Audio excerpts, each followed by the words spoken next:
नमस्कार, मैं रुपेश नाथ पब्लिकेशन के इस टेस्ट सीरीज के इस वीडियो सॉल्यूशन में आप सभी का स्वागत करता हूं। एजुकेशनल साइकोलॉजी के आज 20 प्रश्नों का एक हम एपिसोड ले रहे हैं, जिसमें जो टेस्ट सीरीज नाथ पब्लिकेशन द्वारा फर्स्ट ग्रेड के लिए आयोजित हुई उसके प्रश्नों का वीडियो सॉल्यूशन हम इस एपिसोड में आपको दे रहे हैं। इसमें जो क्वेश्चंस आए हैं वो सभी परीक्षाओं में समान रूप से उपयोगी हैं, तो इस बात की चिंता नहीं करनी कि आप ग्रेड 1 दे, 2 दे, 3 दे, सभी परीक्षाओं में ये समान रूप से उपयोगी है। अब हम एक एक करके कुछ प्रश्न जो टेस्ट सीरीज में शामिल किए गए थे और उनके समाधान पर चर्चा करते हैं। सबसे पहला सवाल हम यहाँ ले रहे हैं एजुकेशनल साइकोलॉजी में, ये परिचय के अध्याय से आया है और क्वेश्चन कह रहा है कि मनोविज्ञान के कौन से संप्रदाय में मनोविज्ञान को एक वस्तुनिष्ठ और मापनीय विज्ञान बनाने पर बल दिया गया।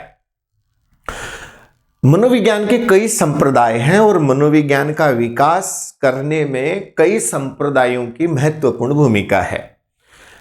इन संप्रदायों की शुरुआत संरचनावाद से होती है, जहां वुंट और टिचनर ने चेतना की संरचना पर बल दिया। उसके बाद में विलियम जेम्स ने प्रकार्यवाद, सिगमंड फ्राइड का मनोविश्लेषणवाद आया। इस बीच में प्रकार्यवाद के साथ प्रयोजनवाद भी आया। उसी समय जर्मनी में गेस्टाल्टवाद भी आया और अमेरिका में 1913 में व्यवहारवाद की स्थापना वाटसन ने की। और वाटसन विज्ञान से बहुत ज्यादा प्रभावित होने के कारण वाटसन का यह मानना था कि अगर मनोविज्ञान को विज्ञान बनाना है तो मनोविज्ञान में उन व्यवहारों का या उन क्रियाओं का अध्ययन किया जाना चाहिए जिनका प्रत्यक्ष रूप से अवलोकन किया जा सकता है, अर्थात जिन्हें बाहर से मापा जा सकता है। क्योंकि जो प्रक्रियाएं आंतरिक होती हैं उनका मापन वस्तुनिष्ठ तरीके से नहीं हो सकता, उनका मापन सब्जेक्टिव या आत्मनिष्ठ तरीके से होता है। जैसे संरचनावादियों ने आत्मनिरीक्षण या अंतर्दर्शन विधि का प्रयोग किया था। तो यहां पर बात कर रहा है एक वस्तुनिष्ठ और एक मापनीय विज्ञान बनाने की, तो इसका जवाब निश्चित रूप से व्यवहारवाद जाएगा। तो option number 2 behaviourism is the correct answer. Next question शिक्षा मनोविज्ञान से संबंधित है। शिक्षा मनोविज्ञान के प्रारंभिक जो प्रवर्तक है, जो इनिशियल या जो अर्ली जो पायनियर्स हैं, जिन्होंने बुद्धि परीक्षण और जुड़वा बच्चों के अध्ययन पर शुरुआती कार्य किया।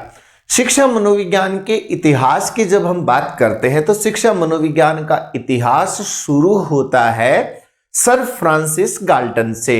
सर फ्रांसिस गाल्टन ने एक पुस्तक भी लिखी जिसका नाम है हेरेडिटरी जीनियस। इस हेरेडिटरी जीनियस में गाल्टन का यह मानना था कि जो जीनियस होते हैं, अर्थात जिन्हें हम प्रतिभाशाली या प्रतिभावान बच्चे कहते हैं, गिफ्टेड बच्चे जिनको कहते हैं, वे पैदा होते हैं। वे आनुवंशिकी पर बल देने वाले व्यक्ति थे और सर फ्रांसिस गाल्टन वो पहले व्यक्ति थे जिन्होंने बुद्धि परीक्षणों की शुरुआत की। हालांकि औपचारिक बुद्धि परीक्षण की शुरुआत 1905 में फ्रांस में बिने और साइमन ने की थी, जो एक औपचारिक बुद्धि परीक्षण था। लेकिन बुद्धि पर पहला परीक्षण अगर हम बात करें तो वो था सर फ्रांसिस गाल्टन।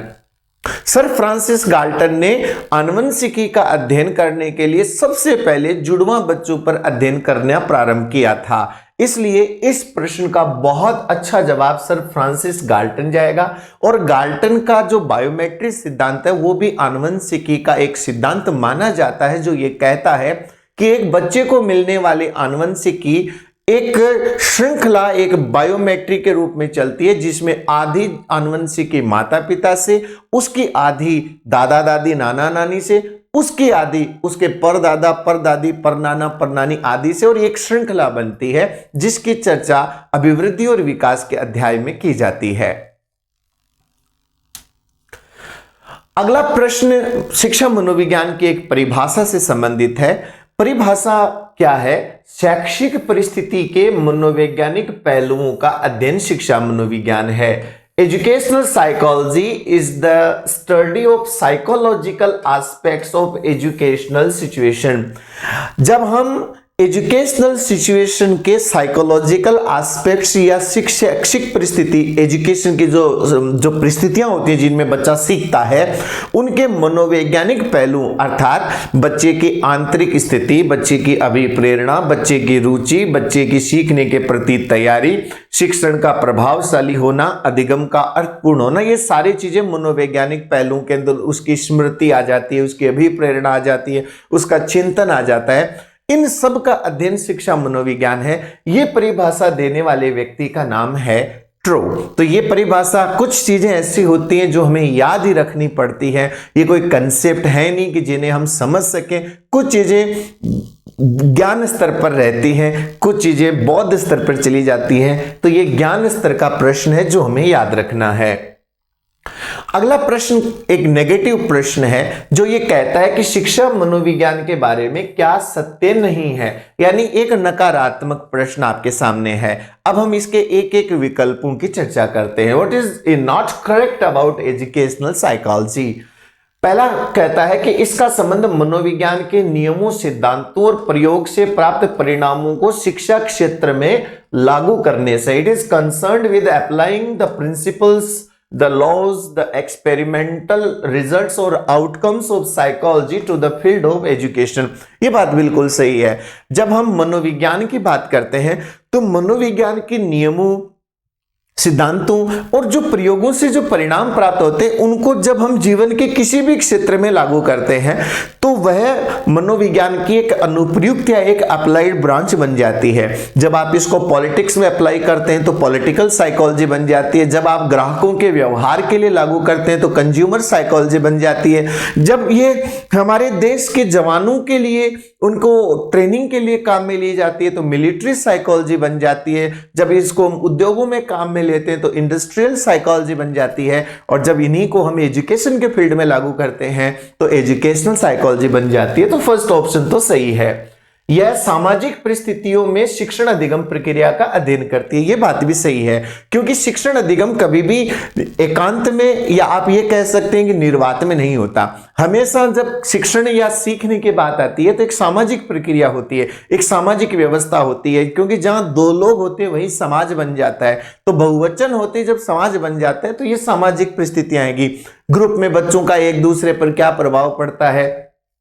तीसरा कहता है कि यह वैज्ञानिक विधियों का प्रयोग करते हुए मनोवैज्ञानिक चरों का मापन करने की कोशिश करती है। शिक्षा मनोविज्ञान की तरह आत्मा से वैज्ञानिक है, पूर्ण विज्ञान नहीं है। It's not a perfect science नहीं है ये, क्योंकि ये अभी तक इसके जो चर होते हैं वो मनोवैज्ञानिक होते हैं। तो फिजिक्स केमिस्ट्री की तरह एकदम प्योर नेचुरल साइंस तो नहीं है, लेकिन ये कोशिश करती है कि ये वैज्ञानिक बने।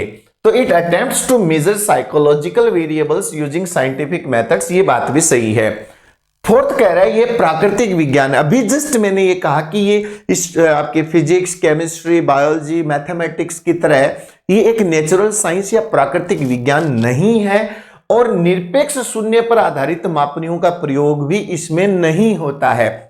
जैसे फिजिक्स में या मैथमेटिक्स में जीरो होता है तो जीरो का मतलब जीरो ही होता है, लेकिन साइकोलॉजी में जीरो नहीं होता। साइकोलॉजी में जीरो एक माना हुआ जीरो होता है। जैसे अगर हम ये कहें कि 40-40 किलो के दो लड़के एक साथ बैठा दिए जाए और तराजू के दूसरी साइड में 80 किलो का लड़का, द्रव्यमान वाला लड़का बैठा दिया जाए तो कांटा सेंटर में आ जाएगा, क्योंकि वो फिजिक्स है। लेकिन क्या 40-40 आईक्यू वाले दो बच्चों के बराबर एक 80 आईक्यू वाले बच्चे को कर सकते हैं? तो हम बोलेंगे नहीं कर सकते, क्योंकि मनोविज्ञान में 2 और 2 4 नहीं होते। मनोविज्ञान एक अलग प्रकार का साइंस है, क्योंकि इसमें मनोवैज्ञानिक चर होते हैं, ना ही इसमें कोई एक निश्चित शून्य होता है। तो फोर्थ ऑप्शन जो होगा वो आपका करेक्ट आंसर जाएगा।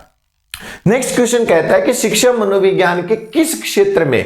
अब मनोविज्ञान के लिंडग्रेन ने 3 क्षेत्र बताए हैं। द लर्नर यानी सीखने वाला, द लर्निंग प्रोसेस यानी सीखने की प्रक्रिया, द लर्निंग सिचुएशन यानी सीखने की परिस्थितियां। तीनों के अलग अलग बिंदु हैं। यहां कहा है कक्षा का वातावरण और कक्षा का भावनात्मक आबो हवा, यानी जो कक्षा का जो इमोशनल क्लाइमेट है, बच्चों के संवेगों का स्तर क्या है, ये चीजें जो होती हैं किसी एक बच्चे से संबंधित नहीं है। जो बात किसी एक बच्चे से संबंधित हो जाए वो तो आ जाएगी लर्नर में। जब बात पढ़ाने सिखाने के दौरान होने वाली प्रक्रियाओं की बात होगी तो वो हो जाएगी सीखने की प्रक्रिया। लेकिन यहां कक्षा की आबो हवा यानी the emotional climate of the classroom की बात की जाए तो इसको हम लेते हैं अधिगम परिस्थिति, या आप कह सकते हैं लर्निंग सिचुएशन। नेक्स्ट क्वेश्चन कह रहा है निम्न में से कौन सी अधिगम प्रक्रिया अवलोकनीय। अवलोकनीय का मतलब होता है ऑब्जर्वेबल, यानी जब हम शिक्षण कार्य करवाते हैं या जब बच्चा सीखता है तो ऐसी कौन सी प्रक्रिया या ऐसा कौन सा प्रोसेस होता है जो हम देख सकते हैं। जैसे कोई बच्चा कह रहा है कि मैं समझ गया, अब मैं समझ गया तो इस चीज को जब तक वो समझ रहा है कि नहीं समझ रहा वो फीडबैक नहीं देगा, हमें पता कैसे चलेगा। अब देखते हैं कि इनमें से कौन सी अवलोकनीय और कौन सी अवलोकनीय नहीं है। जैसे प्रत्यक्षण। प्रत्यक्षण का मतलब होता है बच्चा जब किसी चीज को देखता है और उसका वो जो अर्थ लेता है तो वो तो एक आंतरिक प्रक्रिया होगी ना, वो बाहर से कैसे दिखेगी। तो ये तो नॉन ऑब्जर्वेबल, या आप कह सकते हैं कि ये जो प्रक्रिया है ये अवलोकनीय नहीं है, ये आंतरिक है। अच्छा, चिंतन और स्मरण, ये भी तो आंतरिक प्रक्रियाएं हैं, इनका बाहर से कैसे पता चलेगा कि भी बच्चे का स्मरण हो रहा है कि नहीं हो रहा, वो चिंतन कर रहा है कि नहीं कर रहा, तो ये भी नहीं हो सकता। बातचीत, यस, जब हम बातचीत करते हैं तब इसका बाहर से अवलोकन किया जा सकता है। और चौथा क्या है, स्कीमा निर्माण, स्कीमा फॉर्मेशन। जब बच्चा ज्ञान की रचना करते हुए अपने मस्तिष्क में स्कीमा बनाता है तब हम उस बनती हुई स्कीमा को नहीं देख सकते, क्योंकि हाँ बच्चे के ज्ञान का जब मूल्यांकन करेंगे तब तो पता चल जाएगा कि भी वो सीख पाया है या नहीं सीख पाया। लेकिन जब स्कीमा बन रही होती है तो टीचर को कैसे पता चलेगा कि स्कीमा बन गई क्या। कोई ऐसा तो कोई हमारे पास आज तक ऐसा औजार एक्सरे बना नहीं है कि खोपड़ी का एक्सरे करके हम पता लगा ले कि हाँ ये स्कीमा बनी हुई है। तो अवलोकनीय की बात करें तो बातचीत है, और बाकी जो तीनों प्रक्रियाएं हैं ये आंतरिक है या अवलोकनीय नहीं है। शिक्षण अधिगम प्रक्रिया में निम्न में से किस आयाम में शिक्षा मनोविज्ञान सहायता नहीं करता है। आजकल नेगेटिव क्वेश्चंस का ज्यादा ट्रेंड है, तो अपने को ये देखना है कि कहां सहायता करता है, तो जो नहीं वाला होगा वो अपने आप विकल्प हमें मिल जाएगा। पहला, उचित शिक्षण विधियों का चुनाव करने में, इन सेलेक्टिंग एप्रोप्रिएट टीचिंग मेथड। बिल्कुल शिक्षा मनोविज्ञान हमें यह बताता है कि छात्र केंद्रित कौन सी ऐसी विधियां आपको यूज करनी चाहिए, कौन सी मनोवैज्ञानिक विधियां हैं, कौन सी बाल केंद्रित विधियां हैं, ये तो करेक्ट है। विद्यार्थियों के समूह में होने वाली प्रक्रियाओं को समझने में, यस, बच्चे जब समूह में सीखते हैं तो एक छात्र का दूसरे छात्र पर जो प्रभाव पड़ता है उसको हम बोलते हैं समूह गति शास्त्र, या in English we call it group dynamics. और ग्रुप डायनेमिक्स का सीखने में बहुत गहरा प्रभाव पड़ता है, और ग्रुप डायनेमिक्स के बारे में सबसे पहले कुर्ट लेविन ने चर्चा की थी। अभिभावकों का मार्गदर्शन करने में, बिल्कुल ये बात भी सत्य है कि हम मनोविज्ञान के आधार पर गार्जियन को ये उनको गाइडेंस दे सकते हैं कि आप बच्चे की इन चीजों को इस प्रकार से देखिए, या बच्चों के इस प्रकार से आप केयर कीजिए, इस प्रकार से आप मदद कीजिए, ये बात भी सत्य है। छात्रों के मनोरोगों का उपचार करने में नहीं, शिक्षा मनोविज्ञान मनोरोगों का उपचार नहीं करता है। मनोरोगों का उपचार असामान्य मनोविज्ञान या एबनॉर्मल साइकोलॉजी में होता है, वो शिक्षा मनोविज्ञान का क्षेत्र नहीं है। तो फोर्थ ऑप्शन आराम से आपका जवाब हो जाएगा।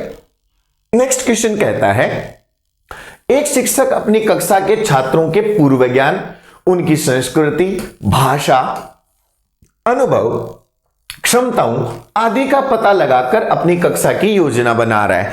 जब आप कक्षा में आने वाले बच्चों के पूर्व अनुभव, उनकी जो भी लैंग्वेज है, जिस कल्चर से वो आते हैं, उनकी क्या योग्यताएं हैं, क्या क्षमताएं हैं, उनका पता लगा लेते हैं, तो हम पता लगा किसका रहे कि भी पढ़ कौन रहा है, पढ़ाया कैसे जा रहा है, और किन परिस्थितियों में पढ़ाया जा रहा है। तीन ही तो हैं, the learner, the learning process, the learning situation. तो हम यहां बात कर रहे हैं उन विशेषताओं की जो एक सीखने वाले के अंदर पाई जाती है, उसकी भाषा, उसका ज्ञान, उसका पूर्व अनुभव आदि। तो इसका सीधा सीधा जवाब आ जाएगा सीखने वाला या द लर्नर।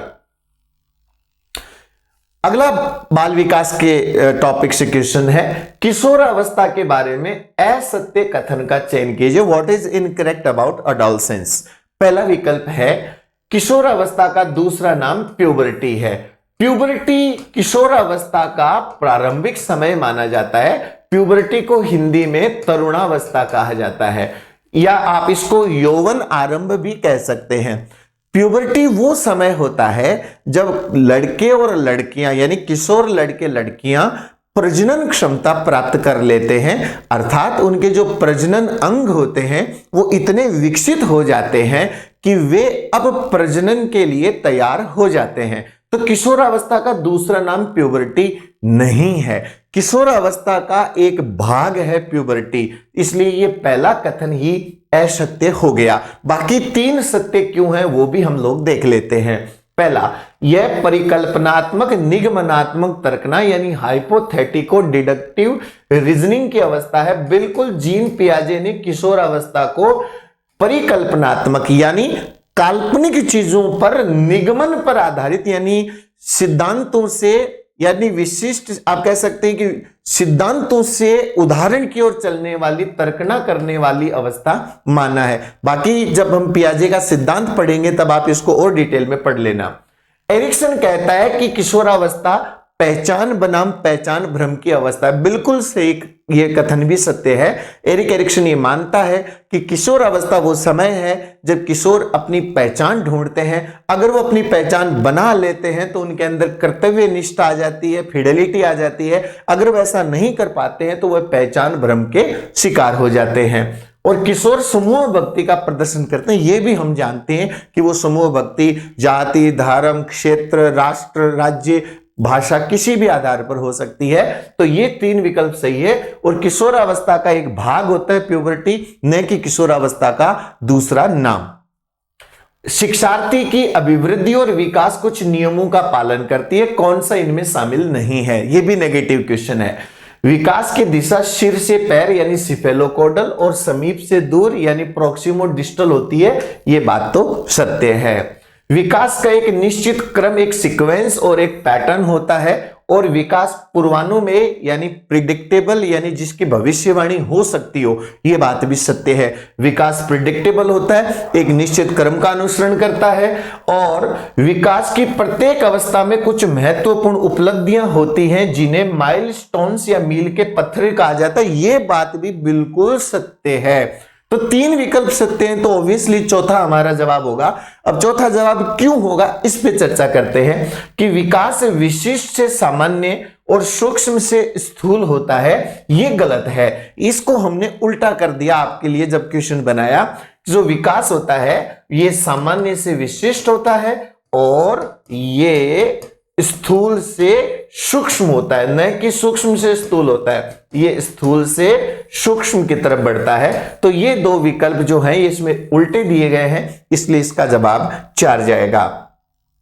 असत्य कथन का चयन कीजिए। अगेन असत्य, क्योंकि आजकल नेगेटिव क्वेश्चन ही सबसे ज्यादा पूछे जाते हैं। अब पहला विकल्प क्या है?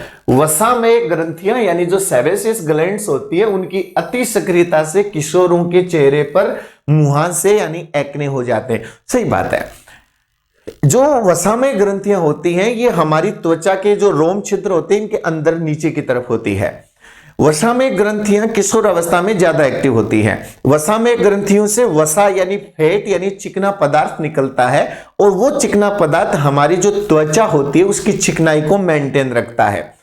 किशोर अवस्था में जब ये ग्रंथियां ज्यादा सक्रिय हो जाती है तब वो जो नीचे से जो तेलीय पदार्थ होता है जब वो बाहर निकलता है तो उसके कारण चेहरे पर, ज्यादातर चेहरे पर कील मुहांसे हो जाते हैं, एक्ने हो जाते हैं। तो ये बात बिल्कुल सत्य है, तो इस कथन में तो कोई डाउट नहीं है। अगला विकल्प क्या कह रहा है वो देखते हैं। अगला कहता है स्वर यंत्र, लैरिंक्स। ये जो होता है ना गले का हिस्सा, लैरिंक्स बोलते हैं। इसका दूसरा नाम है एडम एप्पल, एडम्स एप्पल। ये एडम्स एप्पल कहलाता है। का आकार बड़ा हो जाने से लड़कियों की आवाज गहरी और भारी हो जाती है? नहीं, लड़कियों में ये उतना बड़ा नहीं होता जितना लड़कों में होता है। लड़कों में आप देखा होगा कि पुरुषों में ये हिस्सा आपको कई बार लटकता हुआ दिखता है। महिलाओं की जो गर्दन होती है ये हिस्सा बिल्कुल एकदम एकदम क्लियर होता है, मतलब एकदम शेप होती है प्रॉपर। पुरुषों में ये यहाँ गांठ से बाहर निकली हुई रहती है। ये जो एडम एप्पल है ये लड़कों में बड़ा हो जाता है, जिस कारण उनकी आवाज गहरी हो जाती है, भारी हो जाती है। लड़कियों की आवाज पतली ही रहती है, क्योंकि ये उतना बड़ा या इसका जो आकार है ये उतना बड़ा नहीं होता है। तो ये असत्य है। बाकी दो विकल्प भी देख लेते हैं।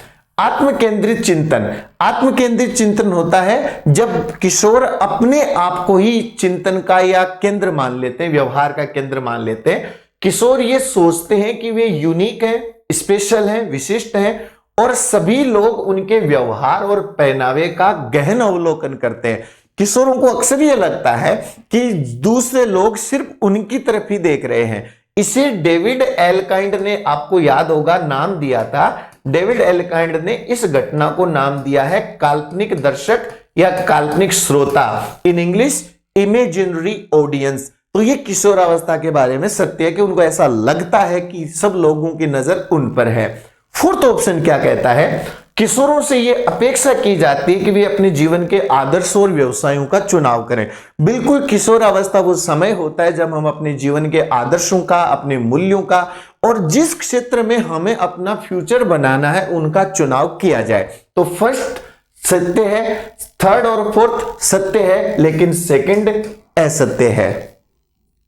अगला प्रश्न कहता है कौन सा मिलान उचित नहीं है? तो व्यक्तिगत दंत कथा या पर्सनल फेबल, जब किशोर अपने आप को अद्वितीय मानते हुए अपने बारे में कुछ मनगढ़ंत विचार बना लेते हैं, तो यह विचार डेविड एलकाइंड ने दिया था, बिल्कुल सत्य है। डेविड एलकाइंड ने जीन पियाजे के अहम केंद्रवाद को आगे बढ़ाते हुए किशोरावस्था के 3 भाग बताए थे, यानी अहम केंद्रवाद के 3 स्वरूप बताए थे। एक तो व्यक्तिगत दंत कथा जिसको पर्सनल फेबल कहते हैं, एक इमेजिनरी ऑडियंस यानी काल्पनिक दर्शक, और तीसरा इनविंसिबल फेबल यानी अजय दंत कथा। इन तीनों के बारे में डेविड एलकाइंड का मानना था, तो ये तो सत्य है। काल्पनिक दर्शक का जो कंसेप्ट है वो डेविड ऑशोबेल का नहीं है, यह भी डेविड एलकाइंड का ही है। तो ये आपका असत्य या उचित मिलान नहीं है। पहचान और पहचान भ्रम का जो विचार है वो एरिक्सन ने दिया था, ये आपको पता है। और जननेंद्रिय अवस्था या जेनाइटल जो स्टेज है ये फ्राइड ने दी थी। फ्राइड का जो मनोलैंगिक या साइकोसेक्सुअल डेवलपमेंट का जो सिद्धांत है वो ये कहता है कि जो विकास होता है वो 5 अवस्थाओं में होता है। मुखी अवस्था, गोदीय अवस्था, उसके बाद में फैलिक यानी लैंगिक अवस्था, फिर सुषुप्त अवस्था, और किशोर अवस्था के बाद वयस्क होने तक जो अवस्था चलती है वो है जेनाइटल या जननेंद्रिय अवस्था। तो इसका जो सही आंसर है वो विकल्प 2 होगा। किशोर अवस्था में शारीरिक विकास के बारे में असत्य कथन का चयन कीजिए। पहला, प्यूबर्टी वह समय है जब किशोर प्रजनन क्षमता को प्राप्त कर लेते हैं। बिल्कुल सत्य बात है। प्यूबर्टी यानी तरुणावस्था, या आप कह सकते हैं कि प्रारंभिक किशोरावस्था का वो समय होता है जब लड़के और लड़कियां प्रजनन अंगों को विकसित कर लेते हैं, यानी लड़कों में प्रजनन योग्य क्षमता और लड़कियों में गर्भ धारण की क्षमता आ जाती है। तो इसको हम सत्य मानते हैं। दूसरा कहता है लड़कियों में श्रोणी पेल्विस, जो कमर के नीचे का श्रोणी का हिस्सा होता है, उसका चौड़ा होना प्राथमिक लैंगिक लक्षण यानी प्राइमरी सेक्सुअल कैरेक्टरिस्टिक है। ये गलत है। प्राथमिक लैंगिक लक्षणों में आ जाते हैं आंतरिक और बाह्य प्रजनन अंग जो जन्म के समय उपस्थित होते हैं, बस वे इतनी परिपक्वता प्राप्त कर लेते हैं कि नर और मादा या स्त्री पुरुष प्रजनन की क्षमता प्राप्त कर लेते हैं। श्रोणी का चौड़ा होना, लड़कों में दाढ़ी मूंछ का आना, लड़कों की आवाज का भारी होना, ये प्राथमिक नहीं है, ये द्वितीयक लैंगिक लक्षण है। तो ये गलत हो जाएगा। किशोरावस्था के अंत में मांसपेशियों का वजन शरीर के वजन का लगभग 45% हो जाता है। बिल्कुल सत्य है। ऐसा माना जाता है कि लगभग 45% बॉडी वेट आपके शरीर की मांसपेशियों का हो जाता है। और फोर्थ कहता है कि शारीरिक विकास का मापन शरीर के द्वारा कार्य करने की क्षमता से होता है। तो ये बात भी सही है। आपके वजन से, आपकी हाइट से इसका मापन नहीं होता। शारीरिक विकास का मापन होता है कि आप शरीर से कितना कार्य कर सकते हैं। दौड़ना या आप कोई भी आपसे कार्य करवाया जाए जिससे आपके शरीर के अंगों का इस्तेमाल हो। तो इसका सही विकल्प सेकंड ऑप्शन होगा। अगला क्वेश्चन कहता है शारीरिक विकास की दिशा होती है। शारीरिक विकास जो होता है उसकी निश्चित दिशा होती है। यह स्थूल से सूक्ष्म की तरफ होता है, यह सिर से पैर की तरफ और केंद्र से परिधि की तरफ। तो सिर से पैर यानी सिफेलोकोडल और केंद्र से परिधि यानी प्रोक्सिमोडिस्टल। तो आपका जवाब क्या जाएगा? 1 और 2 दोनों इसका सही जवाब है।